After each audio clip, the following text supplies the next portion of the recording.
Si vous nous rejoignez, merci de votre fidélité. Bienvenue, mesdames et messieurs, voici les titres de votre journal. 11 km de route pour la ville de Kerouané. La nouvelle était bien accueillie, mais les travaux piétinent encore.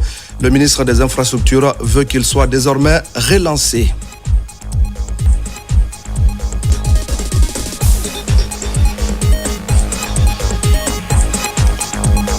Dans ce journal également, nous allons parler de la lutte contre les insectes nuisibles. À Cancan, les paysans ont reçu des équipements nécessaires pour mener le combat. Une riposte en cours pour sauver et réussir la campagne agricole. Plus que quelques jours avant le référendum constitutionnel en Guinée, les acteurs de la société civile sont en formation. Ils renforcent leurs connaissances pour mieux observer le processus électoral.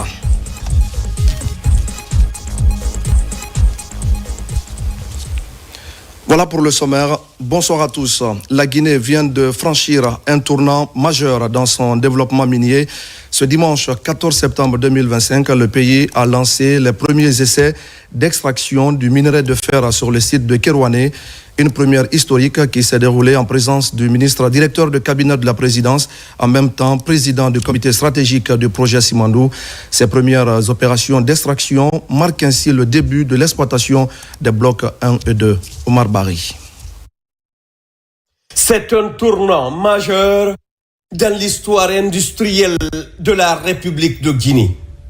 Le gigantesque projet Simandou, considéré comme le plus grand projet minier au monde, franchit une nouvelle étape décisive avec le lancement des essais d'extraction du minerai de fer.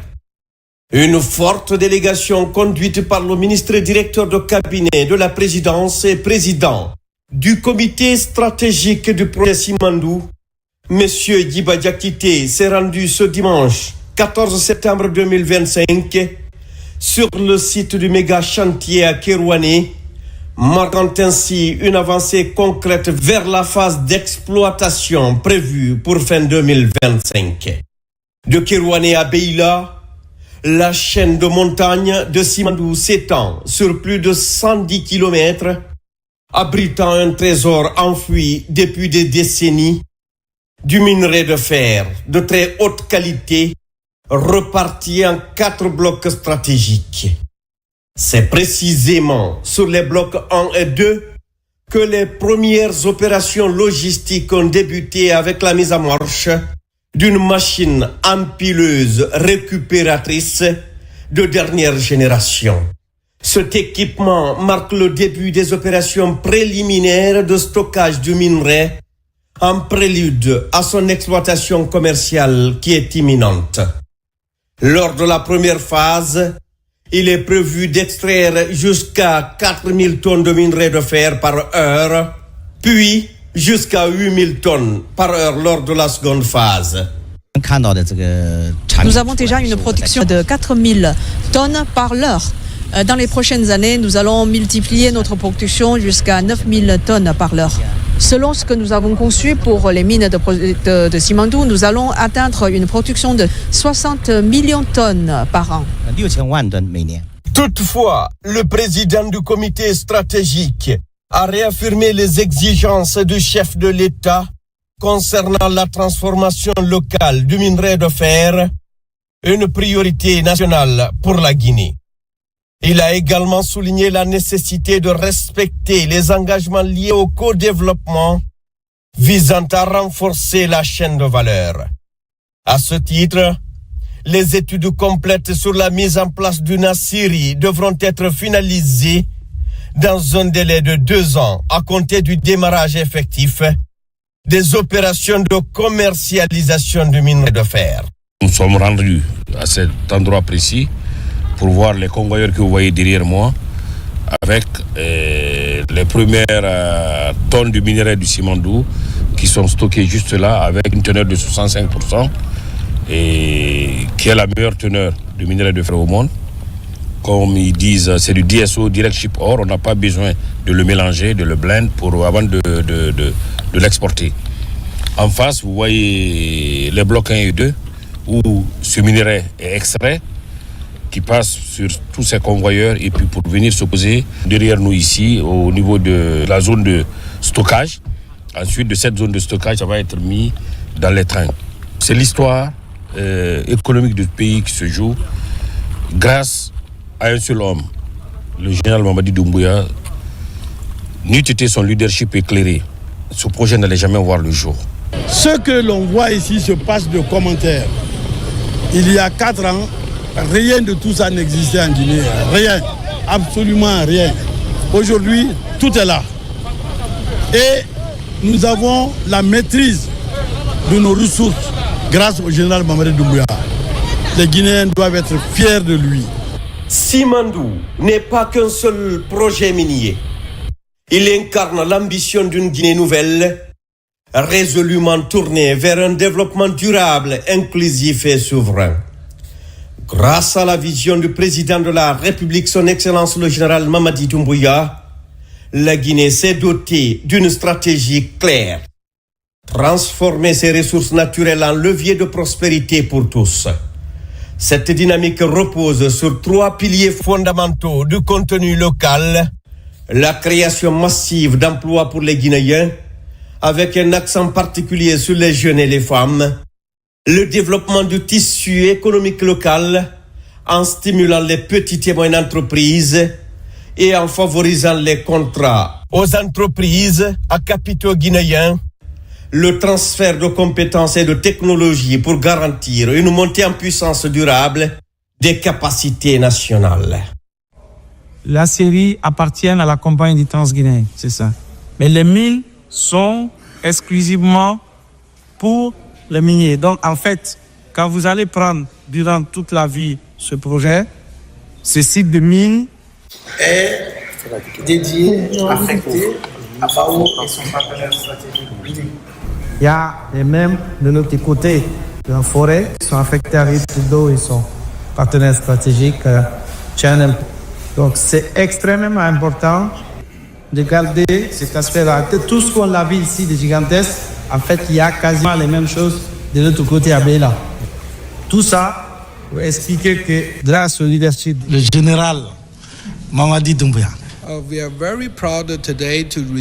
nous sommes très ravis d'avoir accueilli aujourd'hui le ministre Djiba Diakité, le ministre président du comité stratégique de Simandou, aujourd'hui dans notre mine. C'est sa première visite au sein de notre mine WCS. Aujourd'hui, nous sommes au centre de contrôle de tout ce qui est sur l'opération future de cette mine de Simandou. Et nous sommes fiers de lancer aujourd'hui que maintenant notre mine est déjà en une phase d'essayage de production. Tout à l'heure, vous avez vu ce que nous avons rassemblé devant l'écran. La grosse machine c'était aussi le futur terrain de stockage pour la production presque fini. Et nous espérons que nous avons vraiment saisi cette opportunité pour remercier aussi le président Doumbouya pour tous ses soutiens pendant ces 3 ans de construction de notre mine. C'est avec le soutien et avec nos efforts conjoints de tous ces qui est actionnaires, entreprises participantes et le gouvernement guinéen que nous avons pu réaliser tout ce que nous avons vu aujourd'hui.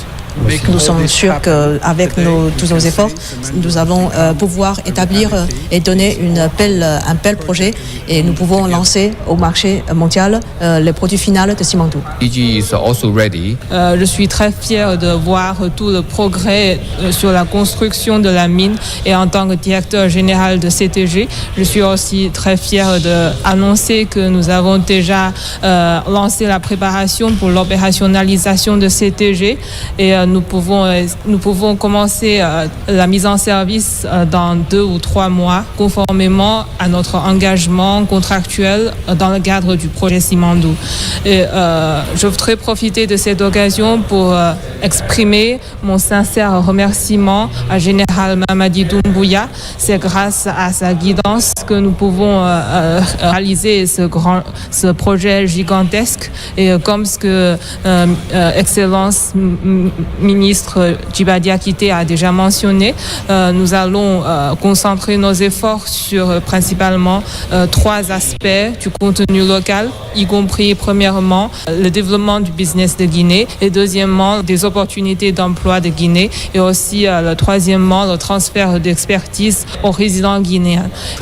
J'ai plein de confiance qu'avec nos efforts conjoints, la CTG sera capable de de transporter le minerai de fer depuis les 4 blocs de la mine de Simandou jusqu'au port, conformément à nos engagements contractuels. Plus qu'un projet guinéen, Simandou est en passe de devenir un modèle africain de développement fondé sur la souveraineté économique, la transparence et la responsabilité environnementale. Sous la direction éclairée du président Doumbouya, la Guinée œuvre à créer un environnement propice aux investissements tout en veillant au strict respect des normes sociales et environnementales. Les retombées attendues sont considérables. Infrastructures modernes, développement des régions et préfectures enclavées, amélioration de la logistique ferroviaire et portuaire sans oublier l'autonomisation des communautés locales. Simandou est plus qu'une mine, c'est un symbole d'espoir, de résilience et de détermination. Il reflète la volonté d'un peuple et la vision stratégique d'un leadership fort, capable de transformer le potentiel en réalité tangible. À l'aube de l'exploitation de ce joyau, la Guinée écrit une nouvelle page de son histoire, une page faite d'audace, d'ambition et de responsabilité. Et ce n'est que le début. Le méga-projet Simandou trace la voie propre à la Guinée et bâtit son avenir avec confiance et détermination sous le leadership visionnaire de son Excellence le général Mamadi Doumbouya. Il incarne le phare d'une Afrique qui se lève. Merci beaucoup à Oumar Bari. Et puis, le ministre du Plan et de la Coopération internationale a été récemment en Australie. Ismaël Nabé était invité spécial de la conférence internationale Africa Down Under 2025. Il a défendu sur place le programme Simandou 2040 avant de signer des accords majeurs dans les domaines de la formation et de l'éducation. Une avancée significative pour bâtir un capital humain compétitif et ce, conformément aux instructions du chef de l'État, général Mamadi Doumbouya. De retour d'Australie, voici le compte-rendu de Moussa Daraba. À Perth, la Guinée a marqué les esprits. Le ministre du Plan et de la Coopération internationale, Ismaël Nabé, a porté haut le message du président de la République, son Excellence le général Mamadi Doumbouya, construire une Guinée forte, compétitive et résolument ouverte sur le monde. Sur un panel de haut niveau, le chef de la délégation guinéenne a défendu le programme Simandou 2040, une vision ambitieuse qui place le capital humain au cœur de la transformation nationale. Nous avons participé à un panel pour parler des opportunités de notre pays, pour parler de la vision du chef de l'État. Mais ce qui nous a vraiment bien impressionné, c'est l'amour, l'affection et le respect que les autorités de ce pays, mais aussi les entreprises de ce pays ont pour notre pays, au peuple guinéen, mais aussi à notre leader, le chef de l'État, le général Mamadi Doumbouya. Nous voulons utiliser les mines pour développer l'agriculture, pour développer l'industrie, pour développer les infrastructures.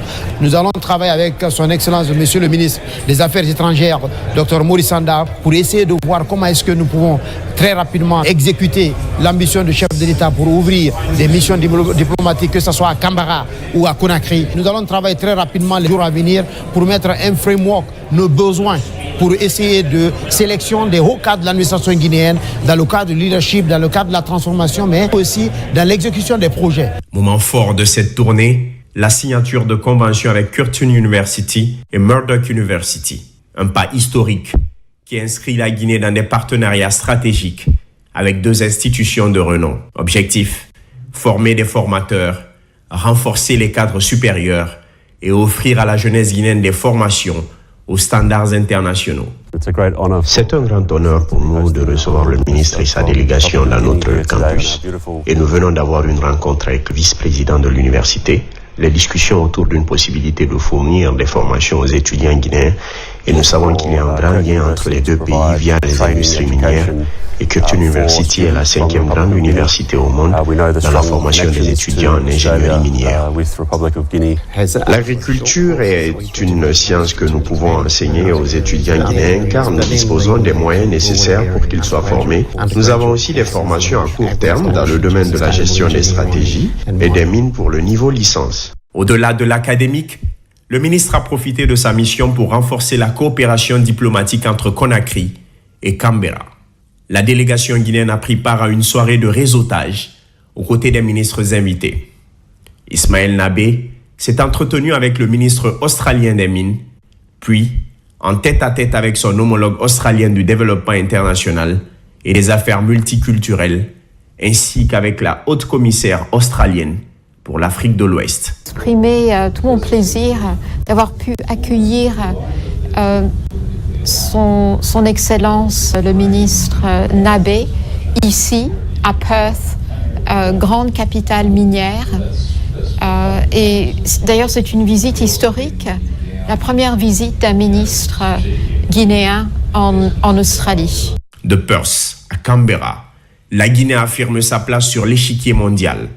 Elle tisse des ponts, élargit ses horizons et fait rayonner jusqu'au Pacifique la vision du général-président Mamadi Doumbouya. Et puis je le disais tout à l'heure au sommaire de ce journal, la ville de Kerouané figure parmi les 11 localités bénéficiaires du programme national de construction et de bitumage des voiries urbaines. La préfecture bénéficie ainsi de plus de 10 km de route. En ce jour de travail dans la région, le ministre des Infrastructures s'est rendu sur le chantier dont les travaux sont à l'arrêt depuis plusieurs mois maintenant. Le constat n'est donc pas du tout reluisant et le ministre veut que les activités soient immédiatement relancées. Abakar Junior Kamara. Parmi les 11 villes bénéficiaires de projets présidentiels d'aménagement et de bitumage, la ville de Kerouané. Plus de 12 km sont offerts à la ville de Samori Touré. En séjour de travail dans la région, le ministre des Infrastructures et des Travaux publics visite les chantiers pour s'enquérir de l'état d'avancement des travaux. Mais le constat est amer pour l'arrêt injustifié des travaux. Le ministre demande la reprise immédiate sous menace de résiliation des contrats. Nous avons sillonné la ville, le travail est fait, mais le travail n'est pas exécuté à ma satisfaction. Quand le chef de l'État décide de donner des kilomètres de route dans nos villes, c'est pour un embellissement de notre ville et changer le cadre de vie de nos populations. Mais cette fois-ci, le projet n'est même pas terminé, on commence à avoir des dégradations par-ci et par-là. Donc ça, il faut que l'entreprise y pense pour corriger une bonne fois les travaux, pour que les travaux soient terminés. Une fois à Conakry, nous allons envoyer une séance de travail avec l'entreprise pour essayer de remettre la pendule à l'heure. Si les travaux de bitumage peuvent s'arrêter pour la forte pluviométrie dans la région, mais les travaux d'imprégnation et de réalisation des caniveaux peuvent continuer. Cela permettra aux entreprises de respecter le délai contractuel. Toutes les villes en production sont en chantier, particulièrement Kerouané.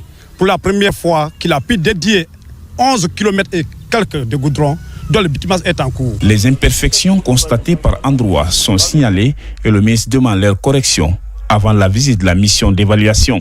Financé par le budget national de développement, ce projet s'inscrit dans le cadre du programme Simandou 2040 de la prospérité partagée.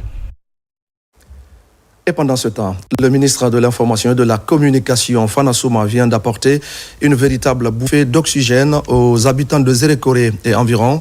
Grâce à l'installation d'antennes locales, la télévision et la radio nationale sont désormais accessibles.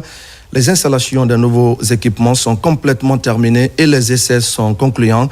Un renouveau hautement apprécié par les populations de Zérékoré. Sur place, on fait le point avec l'ancien Kamisoko. Sur le site de diffusion de Zérékoré, les techniciens viennent de procéder au dernier test des nouveaux dispositifs de diffusion des images et des signaux de la radio et de la télévision nationale en bande FM et à travers les antennes RATO. C'est le résultat de l'engagement du ministre de l'Information et de la Communication, Fana Souma, à concrétiser la volonté du chef de l'État en matière de la radiodiffusion sur l'ensemble du territoire. Nous avons deux systèmes. D'abord, il y a la bande KU et aussi il y a la bande C avec Amos.